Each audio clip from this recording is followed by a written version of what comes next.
We're talking about humble planning today, and I have the pleasure of introducing Maarten Dalmijn. He and I have been chatting for a few years now. We hung out a little bit in Lithuania, where I was fortunate to see this particular session in person. And Maarten, as always, like with every guest, will do a better job than I introducing himself. So I'm going to hand over to him. But what I will say, Maarten released a book this year. And given that I've been trying to write a book, I know how fucking hard it is. Kudos for doing that for a start. But Sprint Goals and Driving Value with Sprint Goals is his book. And yeah, we're gonna think of something on the fly, I think, maybe towards the end of the session, a way of deciding who gets to win a copy of his book. I'll buy it, I'll ship it out to you. We just need to decide that. So you got that to look out for. Maarten, over to you. Let's talk. Okay. Let's talk humble planning.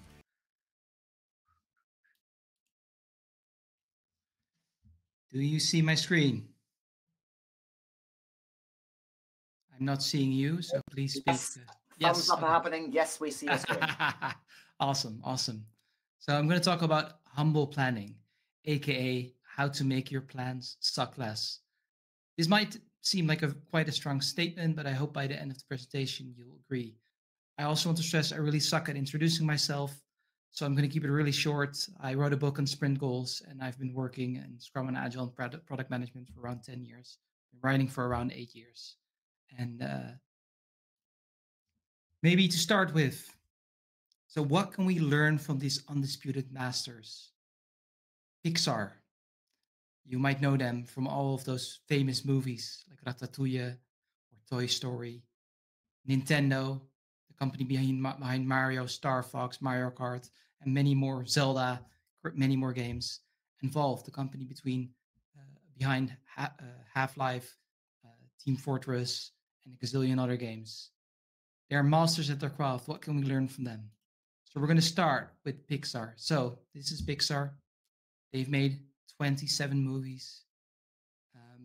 How many Oscars do you think they have won? Please write in the chat. I cannot see it, unfortunately, but just to get those brain juices flowing, how many Oscars do you think Pixar has won in total? Please answer. So Pixar has won 20. Someone's guessed 20. 20. Go ahead. You can do the narration. Yeah. What else? 16. 16. Yeah, good guesses. 42. 42. 10. Yeah, that's the best number, right? I wish they would have 42. The answer to life, right? 13. 25 was that? Yeah. 25. Yeah. So Pixar has won 23 Oscars. So that's insane, right? And I cheated a little bit because I added the Oscars they won for their short movies. So you might be thinking now they've got like some kind of secret formula for success and they know what they're doing, but there is nothing further from the truth. Even despite the fact on LinkedIn, you see all these articles with Pixar storytelling secrets and the magic behind Pixar. This is from the co-founder of Pixar, Ed Catmull. He actually wrote in his book, Creativity Inc., early on, all of our movies suck. Our job is to make them from suck to not suck. And you might be thinking, he's being humble. The movies are awesome in the beginning, but that's absolutely not true. Toy Story, the first movie they made, it was really bad in the beginning. They actually had a storyboard review, so that's basically when they have the storyboard before they make the movie completed. And they showed it to Disney, and they thought it was terrible. It was atrocious, and they said, rewrite the whole script. It sucks. We're not going to make this movie. And then you might be thinking, yeah, Maarten, but that was their first movie. Well, this is the movie Up. I don't know if any of you have seen it, but the first version that they came up with was a castle floating in the sky with a king with two sons who hated each other. And while they were making the movie, they discovered we cannot make this story work. And now, ultimately, the story has nothing to do with the king. You see an old man and his wife passed away. So it's a very different story. And one important thing to stress is, go back. Pixar has the way that they can do this, they have a brain trust. So basically, they have a group of people consisting of directors and graphic artists, like experts at the craft of movie making. And every month they get feedback on, give feedback on all the movies that they're working on. So from the storyboard stage to the script stage, every phase, the director gets feedback and then they rewrite it and adjust it. And that's how they make their movies better, because they get feedback every step of the way. And how they start might not be necessarily how they end. Another example now from the world from gaming, because you might be thinking, yeah, but movies is quite different from building software. Well, GoldenEye 64. I still remember as a kid, people telling me about this game. You can play it with 4 people on your TV. My mind was blown. And what's interesting is this game was actually delayed by 6 months, and multiplayer was added in the final month without knowledge of management. So management didn't even know. The developers were just playing around and they were like, oh, this is cool. We're going to add it. And they added it in 1 month, and it was actually extremely buggy. There are a lot of bugs in it. But anyhow, it didn't matter. The game's amazing. So that's another example. And the game from Valve Software, Half-Life. They delayed this game not once, not twice, but an astounding 3 times. And this game has been considered one of the greatest games of all time. And the reason why they were so and this was actually the first game they were working on. And the reason they felt so comfortable delaying is because they actually had really good play testers. They actually were playing the game, giving them feedback and telling them it's not good enough. And only when they really knew, like, hey, the people who are playing it are loving it, they released it. And the interesting part is Valve Software actually has a Wikipedia page where they show all their different games. All of these are actually blockbusters, like massive hits, and all of them are delayed. And they make fun of it because they call it Valve time. So it's not an anomaly. And now you might be thinking, yeah, these are isolated cases, Maarten. Well, if you read the book Blood, Sweat, and Pixels, there's this quote in there: every game is delayed at least once. And these are like pretty massive games like Stardew Valley or The Witcher. So it's a very common thing. We basically suck at making plans. Our initial plans are very bad. And now you might be thinking, yeah, Maarten, but what about the realm of software development? Well, there I can speak from personal experience. I've been involved in the rebuild of 7 products. How many do you think were delivered on time? Chris, I'm going to need your help on this one again.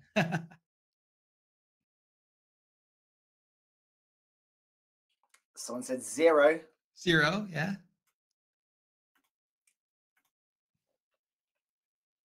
Anyone feeling more ambitious than 0? 5? 5. 6? 6, yeah. Well, 0 of them 1. were delivered on time. One of them was really, really close. And you want to know what's pretty interesting? You might be thinking, Maarten, you suck. It's your fault. But no. This was in various roles. In some of them, I was a QA. Some of them, I was the business analyst. Some of them, I was the Scrum Master. And some of them, I was the head of product, like leading the thing. When I was leading the thing, one of them was close, and the other one was terribly late. So I don't have a very good winning streak there. So what can we learn from this, right? Our initial plans often suck. Before starting, we simply don't know enough what makes it great. And even when everything goes according to the initial plan, for example, the first version of Half-Life was delivered on time. It was really bad. Same with the Toy Story. The storyboard was delivered on time. Still bad. And unless you have a good way of getting feedback, like to determine, hey, how good are we? The results will suck. And actually, what do we see in companies nowadays? There's an excessive, obsessive focus on planning. And I call this the planning cycle of madness. So this is actually what I see in many companies. So basically, we fail to meet our plans, roadmaps, and timelines. And then management gets angry. Our plans suck. You need to do a better job at predicting and planning. And everybody runs into their meeting rooms, more time planning, meeting, analyzing, talking. And then we're busy rubbing our crystal balls to make these plans that make management completely happy. And then we overfit our plans with noise and speculation, and our plans come disconnected from reality. And then our plans act as an anchor that actually stifles the ability to collaborate and adapt. And then we're locked into plans that drag us down by preventing collaboration, learning, and discovery. And then we fail to meet our plans, roadmaps, and timelines. And so the cycle continues. And I've actually worked at big corporations where there were like at least 10 times went through this loop. And why does this happen, right? Because basically, we can understand by looking at military warfare. So in military warfare, and I don't want to glorify military warfare, but basically they are suffering from this problem. You cannot make perfect plans in military warfare. And Carl von Clausewitz invented the concept of friction. Basically, what he said, friction distinguishes real war from war on paper. So if you have no friction, you can make these perfect plans. But in war, there's a lot of friction, so your plans are going to fail. And the examples he uses, for example, let's say the ground is a bit muddy. So the cavalry arrives a few hours late and completely changes the course of the battle. Or you positioned artillery, but suddenly on the day it's very foggy, so you cannot use the artillery anymore because they don't see the enemy. So basically, more friction is more surprises, and that means your initial plans are going to suck and will need to change because reality is very different than you had imagined. And here's a simple way of looking at it. So if what you're doing is clear and there is no friction, that means you have no fog beforehand. So you have all information before starting. You have no fog of speculation. So that means you do not inject noise to your plans because you have perfect information. You can make great plans, and all your plans in action will produce the desired results. So a good example is just walking the stairs. You see the start and the end and all the steps. Just follow the steps, and life is going to be great. But now imagine if what you're doing is complicated. So you've got a little bit of friction, which means you have surprises for experts.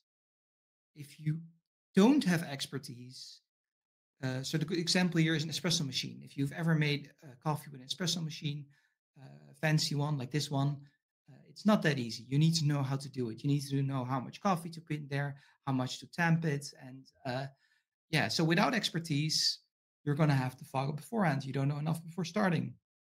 You're going to imagine how it works. Well, you don't know how it works because you lack expertise, and probably your espresso is going to suck. So your plans and actions won't produce the desired results. So the key thing here is as friction increases, you need expertise. But then as friction increases even more, expertise is not enough. You still need it. And a good example is the Jaws movie. So Steven Spielberg directed the Jaws movie. He was already a really, how do you say, established movie director. He was not world famous, but he knew his stuff. He had been making many TV series and TV movies. And when he started making the movie Jaws, it was actually all based on the story of a mechanical shark, and he wanted to film outside. And those were actually the two biggest problems. The mechanical shark kept breaking down, so when he started filming, there was no mechanical shark. And the other problem was when you're filming outside, the light changes at sea. So you every few minutes, you have very different light, and it's very difficult to splice everything together. So the end result was that the movie went triple over budget, and Steven Spielberg got PTSD. That's what he said himself from making this movie. And why did he get PTSD? It's because every day at night he was busy rewriting the script. At the morning, the actors had to learn the script, and he was actually figuring out during the day how to make the movie work. So the key thing here is every step you take helps shapes the way. You still need to be a good director, but it isn't enough. You still need the expertise, and you need to discover how to make it work. So in short, more friction, more surprises, lower predictability, and ability to make strong plans. And that means you need to adapt, you need to change your plans. And the key thing here as well to keep in mind on the left-hand side, plans work pretty great. If what you're doing is clear, you can make awesome plans. If what you're doing is complicated, you can make awesome plans if you have the right expertise. But on the right-hand side, you are going to need to change your plans. And you need goal-driven approaches because you need goals to guide the creation of those plans. And if you're in chaos, then actually you need to stabilize the situation. It's kind of like the water pipe bursts in a room. You need to do something immediately. You need to act. So it's not that you need to plan. So on the left-hand side, in the plan we trust. In the right-hand side, in the results we trust. And an important thing to keep in mind, if what you're doing is clear and complicated, you really don't need Agile. You just need to make very good plans, and you don't need to adapt. But if what you're doing is complex, you very much need it, and you need to have goals because having a plan is not good enough. To summarize, complicated work comes really naturally to us. We're pretty good at it. It's what we're taught in school. Here's the books. You have perfect information. Then you can ace the tests. Few surprises with the right expertise. You can make highly predictable and reliable plans. You know almost everything before starting. You can have long feedback loops. You can coordinate 5 teams, 5 silos, because there are not going to be many surprises. But if what you're doing is complex, then this same approach really sucks. You still need expertise, but you're going to have surprises. Your plans are going to fail. What you don't know before starting can change everything. You must have short feedback loops because you need to adapt and change your plans. And you need these empowered cross-functional teams because they have the best information and they are in the best position to adapt the plans as necessary because, they have the boots on the ground. And sorry, go ahead, Chris. Maarten, quick one. There's a question that's been flagged by Sarucci. Just to highlight, Maarten's policy for questions is that he reserves the right to delay the answer in case it's going to come up later on in his materials. So ask away.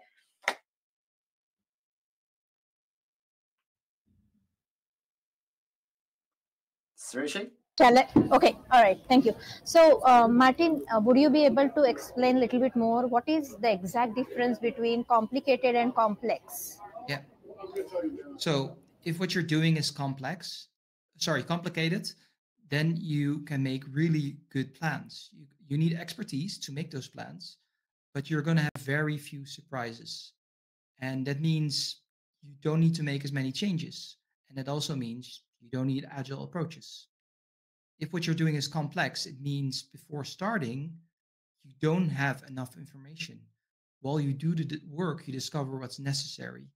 You still need expertise, but the key thing is before starting, you lack information. We hate not having perfect information, so we're actually going to think, we're going to analyze, and then we're going to make stuff up, and then our plans become even more disconnected from reality. So that's the key difference. On the one hand side, you can predict, on the other hand side, you have limited predictability and you need to adapt as the situation unfolds. Does that make sense? Absolutely. Thank you. Yeah, no problem. Okay, so this is actually, we started with this, right? So kind of with your plans suck and your plans rock. So just to hammer the point home, if what you're doing is complicated and you're not spending enough time on planning before starting, you're going to have plans that suck. And then if you spend a lot of time planning and analyzing, your plans are going to rock, because, assuming you have the right expertise, of course. But if what you're doing is complex and you spend more time predicting, planning, and analyzing, then actually your plans are going to suck even more because you're going to inject them with the fog of speculation. So this is the key difference. What in complicated is a best practice is actually an anti-pattern when you're doing complex work. So how does this relate to goals and to humble planning? So basically, in the army, they suffer from these problems of unreliable plans for ages, and they discovered something called Auftragstaktiv or missions control, and which means every mission is accompanied by a commander's intent. What are we trying to achieve, and why does it matter? And that means that everybody on the battlefields understands what is the mission, what are we trying to do here, and that can act as the North Star for changing the plans. And this is a real world example from D-Day. They wanted to secure key bridges and road junctions in other locations in Normandy because that will allow the ground invasion forces to advance inland. So the key thing here is it contains both what we're trying to achieve and the relevant context so you can make decisions in the moment.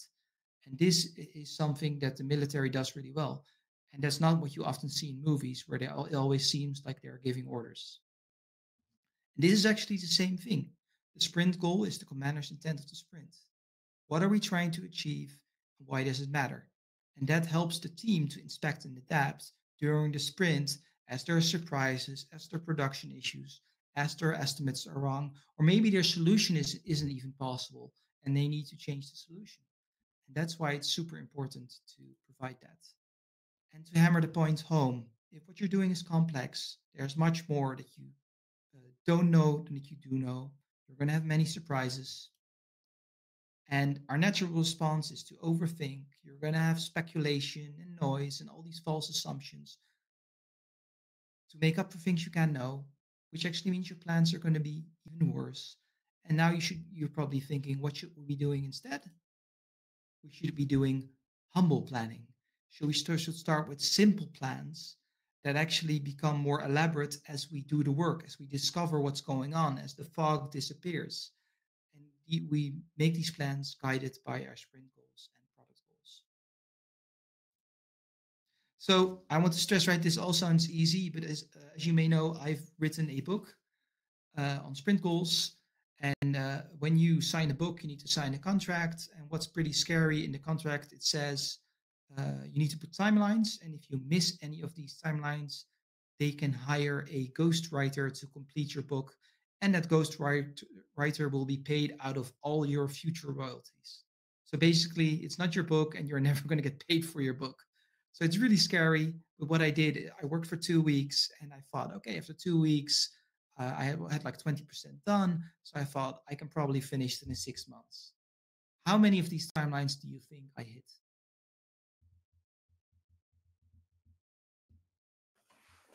What are we feeling, folks? 0 is again a suggestion. No one's got any faith in your writing ability. 1, 0, 2, 0, 1, 0, 2. It has your name on it, so it's out there. Yeah. So I only hit the first timeline. And why was that? That was because I had written it before I signed the contract. So this is actually a sign of overconfident planning action, even if I knew all these things before writing. And the other thing I would like to stress, I don't know if writing a book is something complex or complicated. What I do know is that I didn't have a lot of expertise. So it might very well be that it appeared as complex, while it actually was complicated. But maybe if I write more books in the future, I can give you my opinion on the matter. So how do we fix this? We need to start with humble plans. Plan more later when you know more.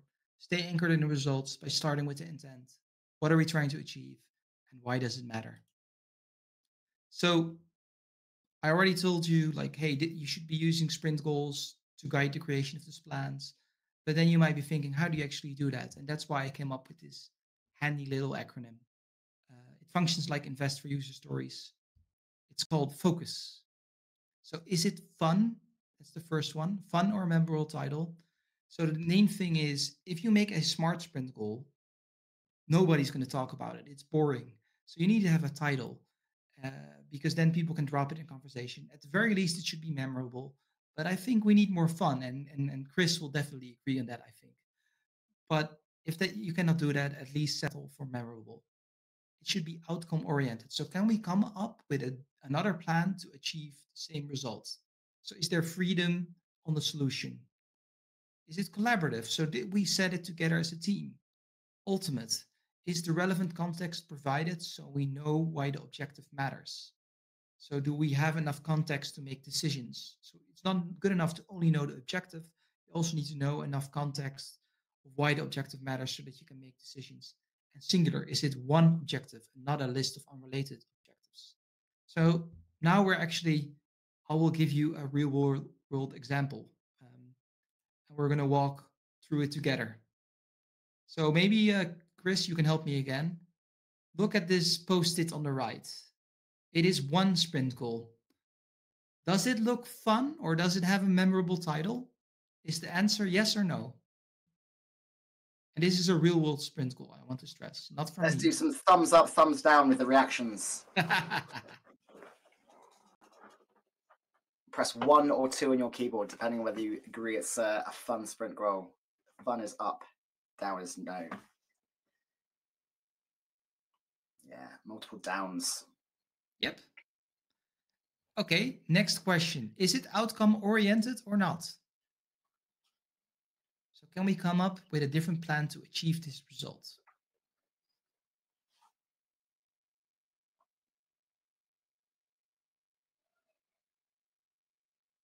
What are we getting for answers? Lots of downs. Yeah. Well, collaborative, we don't know. Maybe they created this post-it together, so we cannot answer. But ultimate, is the relevant context provided so we know why the objective matters? Do we know why these things matters? these things matter? I guess what are you seeing, Chris? Again, lots of downs. Is this a single objective and not a list of unrelated objectives? Lots of downs again. Yeah. Okay, so you're all correct. And I want to be stressed, this is actually a sprint goal according to SAFe. This is actually, if you look up the SAFe documentation, this is what they call a good sprint goal. So no judgment there, but all I want to say is whenever I get SAFe questions on sprint goals, I simply don't know how to answer them because in the SAFe world, a goal is a list of outputs. And I don't know what to do with that. But anyhow, let's continue. I don't want to bash SAFe, but just wanted to let you know. So what I also want to stress, right? Sprint goals sound awesome and dandy, but it's very difficult to set good sprint goals. And why is that? It's because there are many reasons why you can actually not set good sprint goals. And it doesn't mean that sprint goals are bad, but it means that it's symptomatic of your situation. It says something about your organization. This list isn't exhaustive, but for example, let's say you work in an organization where they are working on 10 different priorities. Good luck setting a single sprint goal. Let's say your organization is a feature factory, which means they don't even know why they're delivering a feature. You're kind of going to reverse engineer a goal from a feature you've already decided to build. So you're never going to really set a good sprint goal because you're kind of making stuff up. Component teams. So basically, you're just delivering a cog in the machine. You don't know how it relates to the bigger picture. Maybe you're also serving 5 teams. Let's say you're working on a product with late in the product life cycle. So you're sunsetting it. So there are all these small improvements that are unrelated. So there isn't really a common goal. Or you have a big team. Let's say you have a Scrum team with 20 people. So people are not going to be working on the same thing. And that brings me to the next point. If you're focused on keeping people busy, which especially happens when you have big teams, you want everybody to have something to do. It will also be very difficult to focus on sprint goals. So that's one thing to keep in mind. If you cannot work with sprint goals, you need to scratch your head and think, why isn't it working and what can we learn about it?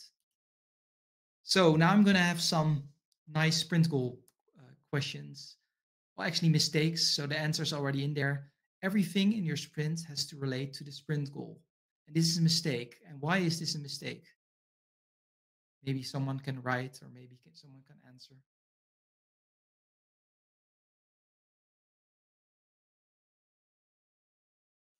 People are typing. Bear with. That's okay. No worries. Bated breath. I know what I'd say.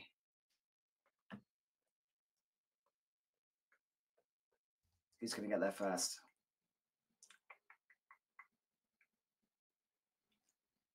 Not really. Not really.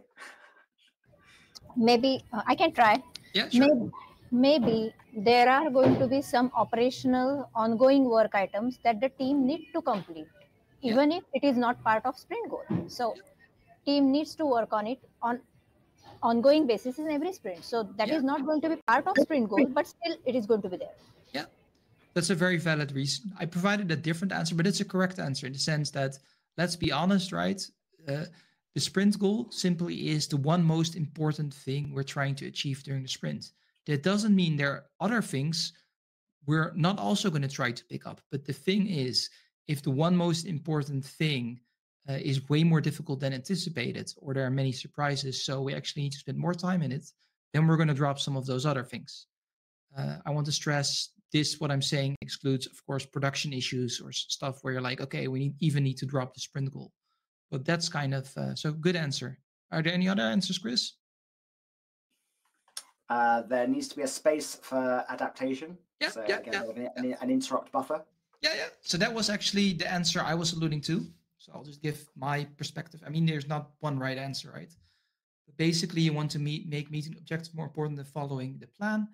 And when you start the sprint, time is fixed, sprint length, quality is fixed, definition of done. Resources, a word I hate, but I mean, the number of people are fixed. That means scope must be flexible. And that also means that if everything your sprint relates to the sprint goal, it's much more difficult to be flexible. So it's much smarter, instead of having 100% of your sprint, like 70%, because your estimates are going to be wrong. And if you use 100%, it might be that you're actually loading your sprint with 150%. So let's continue. Beginning talking about the sprint goal at sprint planning. That's the second mistake. Why is that?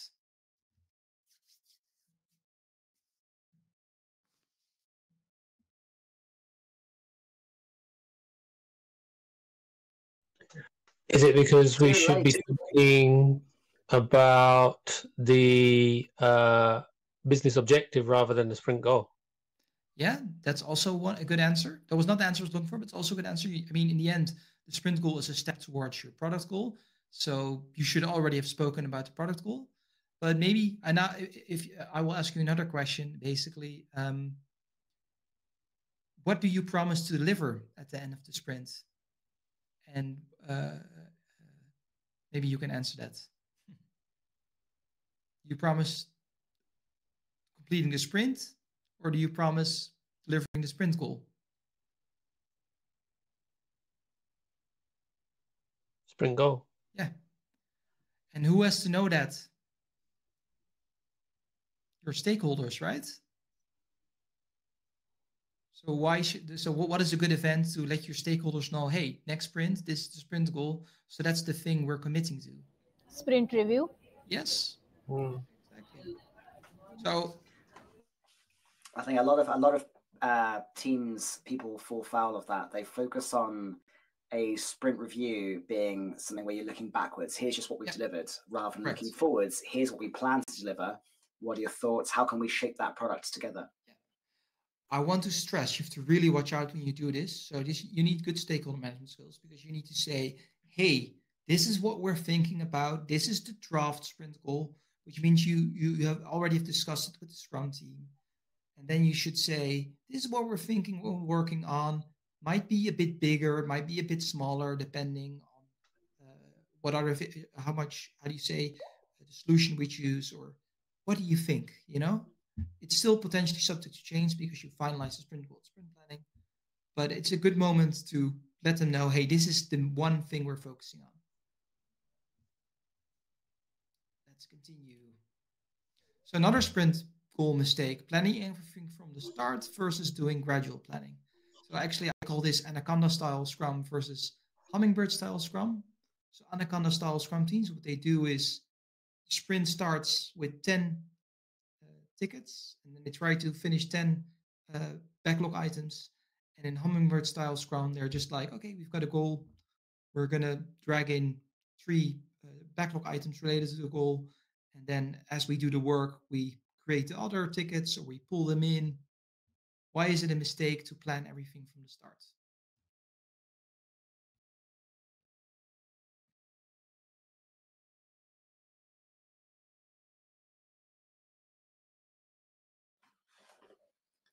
Several users are typing, man. Yeah, that's good. Bear with.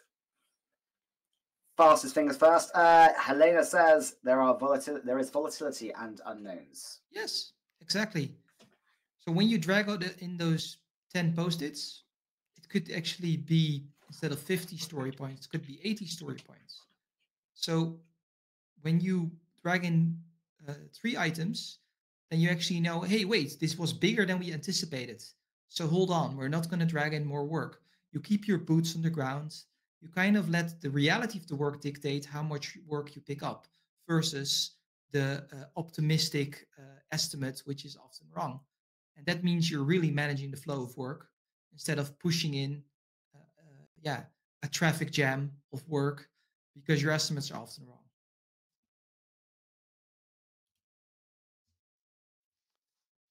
So this is an easier one, I think. Why is this one a big mistake? But this is what a lot of companies do.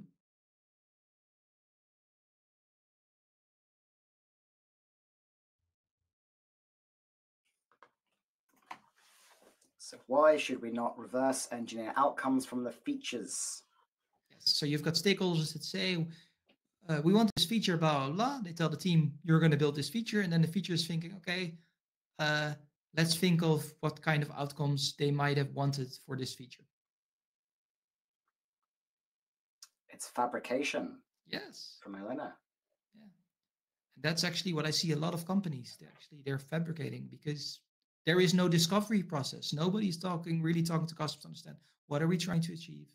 So this is actually a really big mistake, and it's not easy to fix because you need to get out of delivery mode and actually go into discovery.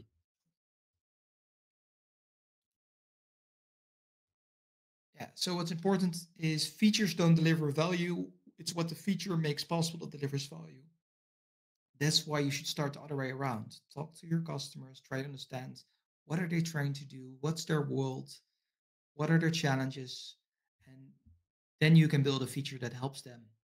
And don't inflict help with a feature that someone decided is useful. Yeah, so this one I'm going to explain, right? Because this is something I really want to stress. You might be thinking I'm some kind of sprint goal fanatic. I'm not, right? Don't do sprint goals because they're part of the Scrum guide. Do them because they make sense and they help in your situation. There are situations where sprint goals don't make sense, but I also will want to stress that may also mean that Scrum doesn't make sense for your situation either. And I'm going to back that point up because basically, if you look at Scrum, every event relates to the sprint goal. In sprint planning, you make a plan to realize the sprint goal, initial plan. In the daily Scrum, you optimize the probability of delivering a product increment to realize the sprint goal. Sprint retrospective, you reflect on the way of working. So you optimize the probability of delivering a valuable product increment in the future. The sprint is a time box during which you get the point. Everything's related to the sprint goal. And the sprint cancellation, only reason is when the sprint goal becomes obsolete or no longer relevant. But I think the most important reason actually is the Scrum team. A team is a group of people working towards a common goal. And in the case of Scrum, that's the sprint goal. So basically, if you're not working with sprint goals, you're not really doing Scrum. You're kind of like removing the beating heart of Scrum, the beating heart of a team, and you're left with a zombie Scrum. And you might be wondering, why the hell are we doing Scrum anyways? Because I think it's that important. So another way of looking at it, if you see these images, for example, Darth Vader, you hear a melody, so that's a recurring musical theme. It's a leitmotif.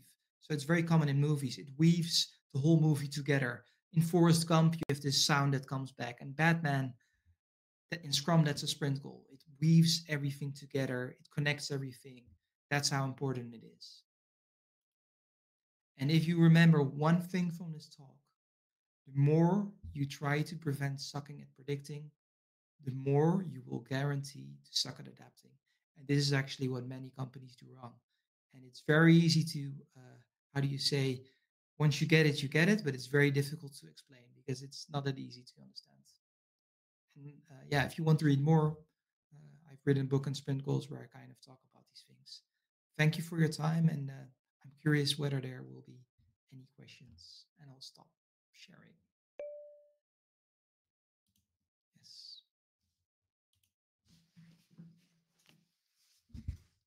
All right, Suruchi has dived straight in there. Question, go for it. You are up. Sounds good. Thank you. Thank you, Maarten. First of all, I wanted to appreciate the whole story that you walked us through. This is amazing. My question is, do you think conducting PI planning is kind of anti-pattern to Agile? Yeah. So I'm trying to think of a good way to explain it, right? Before starting, you simply don't have enough information. It's kind of like the best way of comparing it is, let's say I give you like a cup with some coffee grounds in it, and I tell you, predict the future for me. Tell me, how old will I be? That's kind of what you're trying to do. You simply don't. So I think it's a big waste of time, and you actually make your plans worse. I do understand where it comes from, right? It makes perfect sense, and because the managers want to have a feeling of control, and there's nothing better that gives the feeling of control than a beautiful plan. You know what I mean? So that's where it comes from. But I really think it produces a lot of waste because people are just going to get stuck in their plans. And instead of thinking, hey, how can we help each other in the moment as we discover surprises? You know what I mean? So yeah, I don't think it adds any value, to be fair. I'm going to skip the question. Sorry. Michael, over to you. Yes, so this is related to the hummingbird and the anaconda.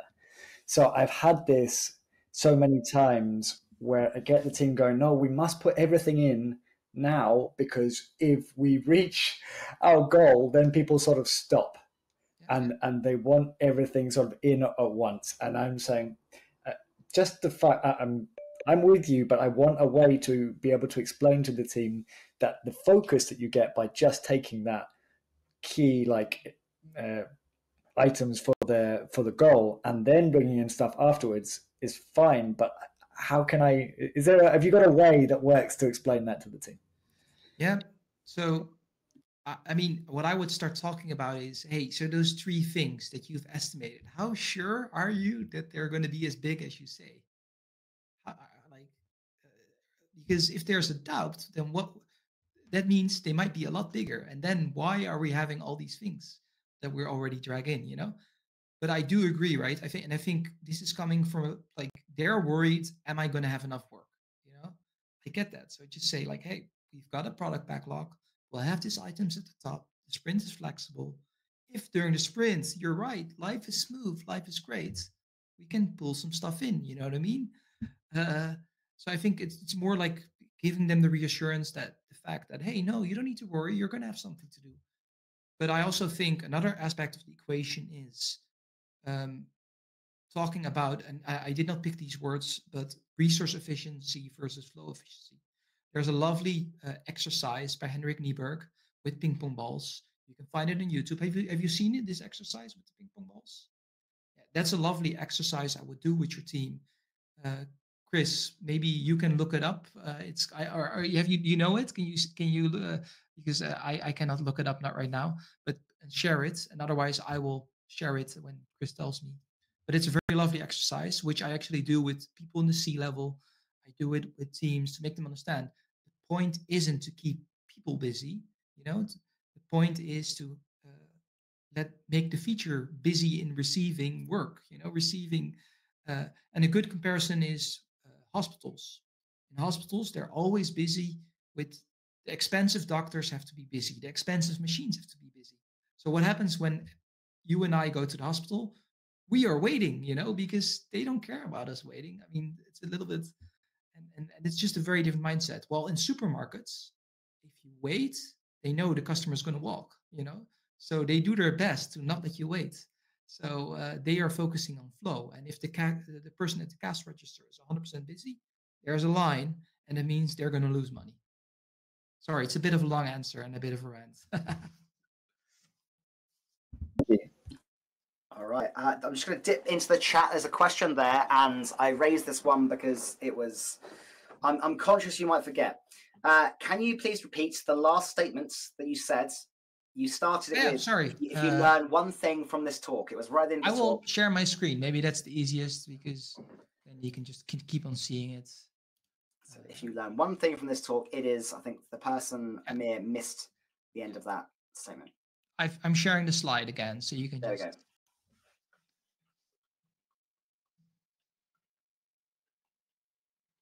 The more we try to prevent sucking at predicting, the more we will guarantee to suck at adapting.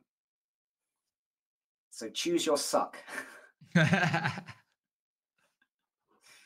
That's actually, it's a good one. It's a dilemma. Do you want to suck at planning, or do you want to suck at the work?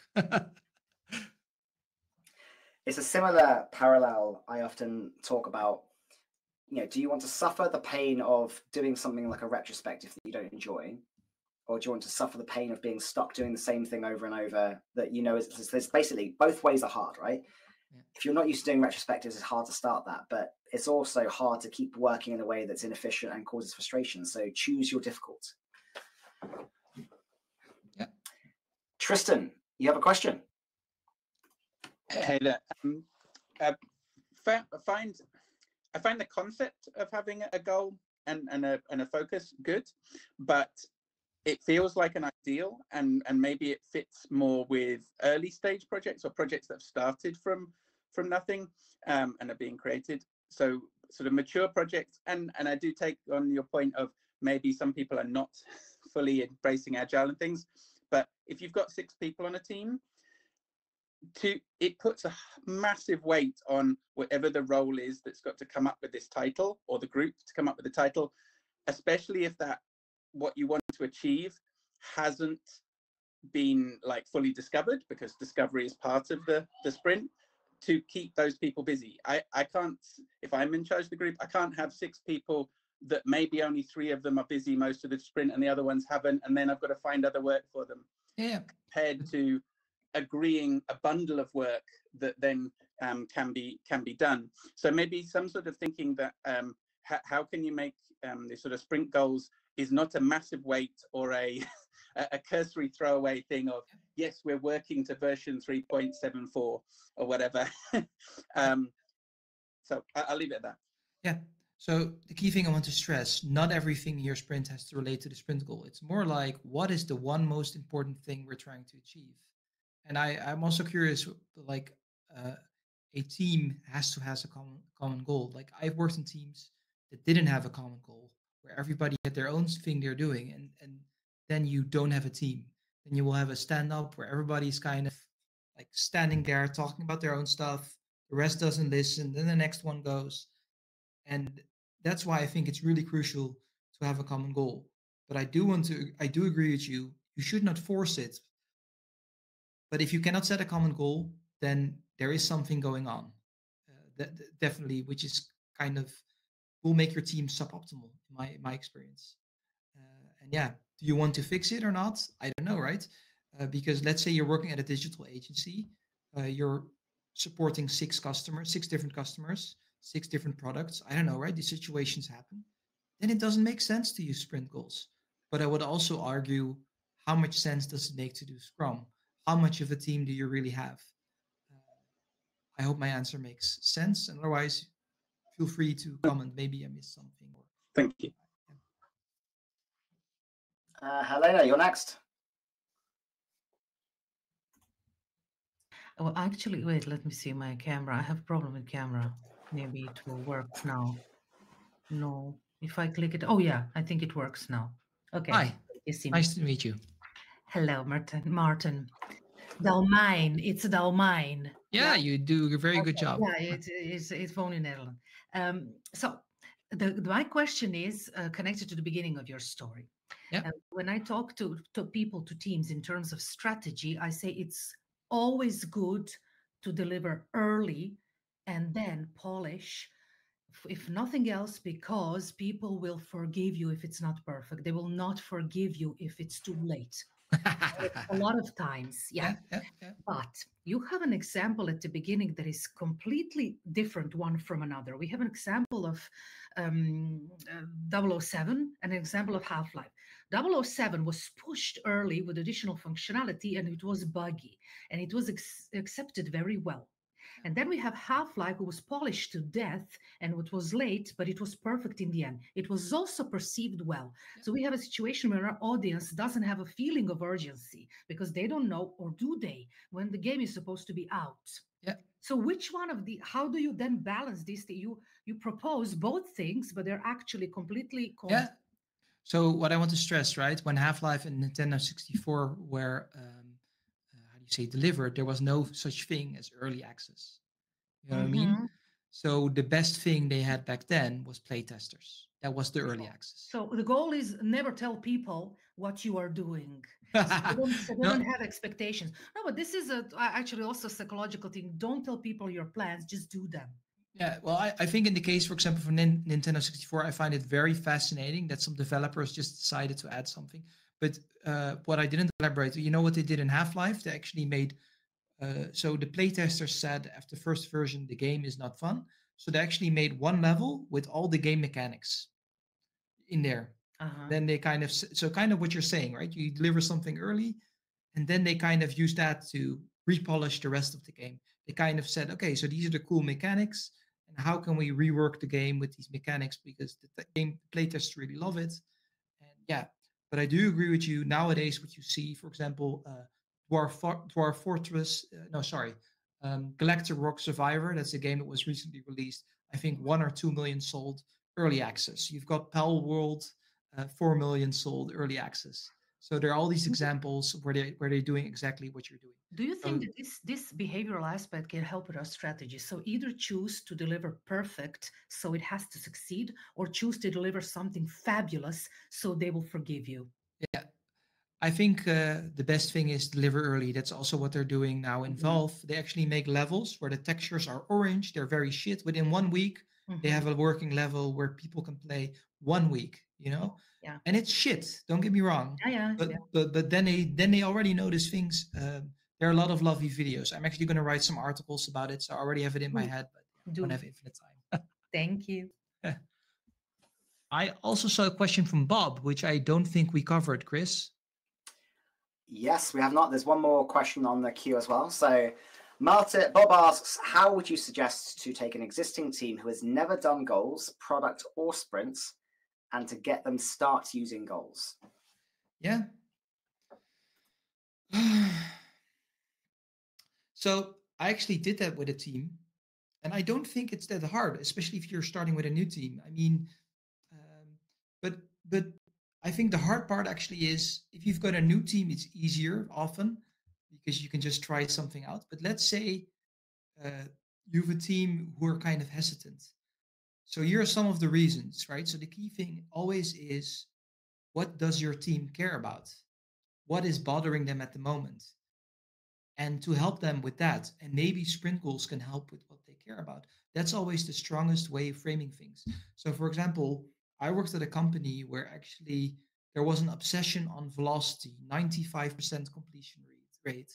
And I actually told them, I'm going to fix that. The only thing we're going to promise is delivering 1 goal, which means actually you can have a velocity completion rate of 70% or 60%, which means you have less pressure, more time to do refactoring, more time to fix technical debt, more time to help other teams with code reviews. So it's going to make your life easier. How does that sound? Great. I say, great. Let's give it a shot. I mean, this is just one example, right? But I think the key thing is you need to have conversations with the people who in your team to understand, like to influence them. Influence sometimes is a negative word, but I don't think it's negative. But if you're stakeholders, you also need to influence them to tell them, hey, we're going to have 1 goal per sprint. That's what we're committing to. We might also deliver some other things, but if stuff, if shit hits the fan, it's going to be that one thing. And you explain to them why they actually will get what they want sooner. So what I tell them is, hey, we could be working in 3 things at the same time, which means all 3 stakeholders will be happy because they feel like we're making progress. But actually the reality is all those 3 things will be delivered later and we won't have control of what gets delivered first. So what do you want? You want it sooner and to have control? Or do you want us to work 3 things at the same time and you're not going to have control and it's going to take longer? Tell me what you want. So these are kind of the conversations I have.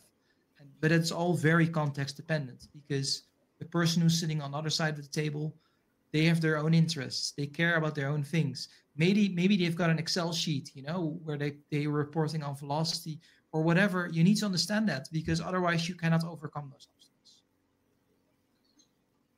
Chris, would you mind if I just jumped in with a thought there quickly? Yeah, feel free so to jump in. There's a YouTube video that I'm sure everybody has seen where a line of people stand back to back. They put a piece of paper on the back of the person in front of them and they draw a diagram.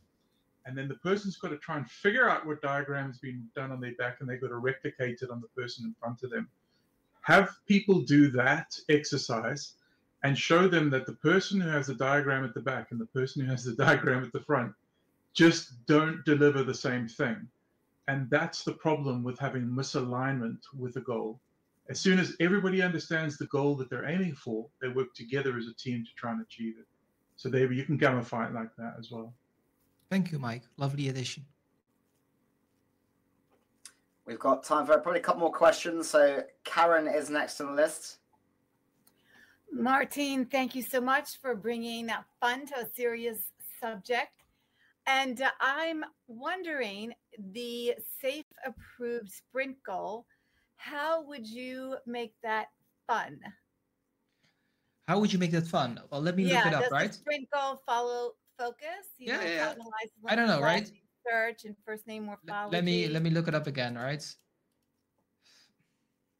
So here's the hard part, right? I have no clue what they're trying to achieve. But I think I think the key thing here is, when I was a product owner, I'm very much into movies. So I always kind of like movie references or cultural reference that everybody knew. So I don't know, like if you make a change to a shopping cart to improve conversion, show me the money, for example. You know what I mean? This is an example of something. I don't know. I get many messages, but I cannot come from people who send me their sprint goals where they made them fun. And they're just people come up with brilliant ideas, right? Unfortunately, a real world example I had is we had Donnie says yes to the dress as a sprint goal. And that was because I was working on an e-commerce platform and we were rebuilding it. And the sprint goal was to ship a item from one country to a home, return it and refund it. So this was rebuilding an e-commerce platform. And one of the developers said, we can never achieve that. And if we do achieve that, I will wear whatever you ship. So then we said, okay, we're going to call the sprint goal Donnie says yes to the dress. And of course, we achieved that sprint goal. So this is just a real world example. I still have the picture somewhere. Yeah, that's very helpful. You know, you have to just go off and be creative and relate it to someone, something that other people can relate to. Thanks so much. Yeah. I think the wording of the goal doesn't matter as much as everyone understanding what it means. Like, what are we trying to achieve? Yeah. So I've got a similar story where I was working with a team that loved music, so we did a lot of musical theme things, and they were trying to prove that they could access information bi-directionally between two systems as part of the sprint goal. So they were trying to test that assumption. That was the main thing they tried to achieve, and their musical themed sprint goal, which is called Flow Rider. So there's a thing that was called Flow Rider. So can we prove the flow of information? Flow Rider. That was it. And that it made sense to them. It was a bit of fun, and they knew what they needed to achieve by doing it. Yeah, it's brilliant. And I mean, another example, if you saw the movie Oppenheimer, they called the Project Manhattan. You know, it's just a label. But I mean, labels just make it easier to talk about something, and it's actually the same thing that politicians use. Not that I'm a Donald Trump fan, but Make America Great Again. It's just kind of where you can put everything else, you know, like people remember one tagline. And that's the same with the sprint goal. And then if they remember one thing, they might remember another thing. Yeah, connection is essential if we're going to be successful. Yeah, if they may add one thing, because this is so important in the sense that I also give OKR workshops. And I once was in a meeting where actually I just asked the managers, right? These are the people that came up with the OKRs. Can you write down all the OKRs? And they couldn't even write down one because they had like, I don't know, 20 of them. And then I said, if you cannot remember any of them on the spot, how can you expect any of the people in the teams to act in alignment with those OKRs? And this is actually why it's very important. Maybe it's even more important to not be exhaustive. You know what I mean? It may be better to how do you say, to be clear, you know, to say, hey, this is the one thing or the two things, or maybe the three things, because then at least we have something to cling on to. But the moment you go for exhaustiveness, then you shoot yourself in the foot, unfortunately. It's a similar thing that I believe around company values. Yeah, every company's got a list of company values. But if you ask everyone how many of those can they list out, it's usually one or two maybe out of 5 or more. And those company values are just, you know, something that you learn about in the first week of employment onboarding wise, but then they're never really mentioned again. They're just almost like a lip service. They're nice to go on a website somewhere. We might reference to them in your every yearly appraisal. You demonstrated this value, but no one's kind of bought into them and they're just there. Yeah. And it's crazy, right? And it's very hard. And then we have all these company missions and visions. Nobody remembers them. And then if you ask someone, what is the tagline of Nike? They will say, just do it. Or what's the jingle of some kind of commercial you heard in the 90s? You remember it. Or the O.J. Simpson trial. If the glove fits, you must acquit. You know, like people remember those things. And you can use it to your advantage. Final question then. Suruchi, you are up again. Thank you. And I will keep it brief considering the time sensitivity. So if we have multiple work streams that are working towards one product, but multiple work streams, do you have any suggestions on how to craft a better sprint goal, even if there are 3-4 work streams working towards one product? Yeah. So I think the challenge always is you've got outputs and you've got outcomes, right? So if the teams in the work streams are working on outputs, then you should not be reverse engineering outcomes from those outputs, because those outputs are actually on a higher level. You understand what I mean? That's the outcome. So I think the key thing is to link the outcomes to those outputs and not try to reverse engineer for every team and every work stream and every sprint a new outcome, because then you're fabricating stuff. So then at least be very clear, like, hey, we've got these work streams. They're all 4 working towards one thing. This is the outcome. This is what we're trying to achieve. And this is very often what not happens, right? I mean, I'm working for very big companies, and actually the team that's leading the integration, they know everything, and the other teams just hear, hey, we need this from you. That's not how it's supposed to work. They should know this is what we're trying to achieve, the context. We should spend more time on that, because then they can actually maybe tell us, we can do this simpler, or you should also send this, instead of just telling them, hey, we want a banana, give us a banana. You know, that's not how it works. Got it. Thank you. All right, folks, I've enabled these soundboards. Let's show some love for Maarten giving a great session with us this evening. You know what to do. Press react, and yeah, make some noise.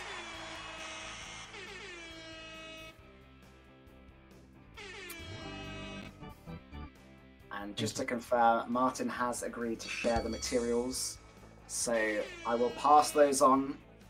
I'll pass those on so you can make use of those. The session obviously is recorded. That'll go on the YouTube. Do I need to turn those back off again? The session will go on YouTube, so you can recap on anything. And Marwan, the point about fabrication, that was in response to one of Maarten's questions about the common challenges with sprint goals. So, yeah. Anything else anyone wants to say before we leave it?